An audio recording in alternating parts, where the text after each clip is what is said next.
இந்த அளவுக்கு வந்து வெளியே வந்து நெருப்பு வந்துச்சுன்னா வருஷக்கணக்காக இப்படியே எரிச்சிட்டு இருக்கிறாங்க. இதெல்லாம் சரியா? அதனால நம்ம வந்து மாற்றணும், செட்டாக மாற்றிடணும். அதை மாற்றிட்டிங்கன்னா அந்த கம்ப்ளைண்ட் வராது. ஆஃப் பண்ணும்போது டுப்புங்க ஏதோ ஒன்று தேவையா நமக்கு?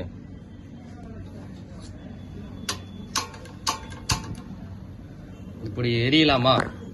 இதுதான் வந்து நம்ம மாற்ற வேண்டியது. இதை மாற்றிட்டோம்னா அந்த ப்ராப்ளம் சால்வ் ஆயிடும். ஸோ முடிஞ்ச வரைக்கும் இந்த பேக் சைடு டியூப்ஸ் இருக்கிறது வந்து வாங்கக்கூடாது. இது நல்லா இருக்கு.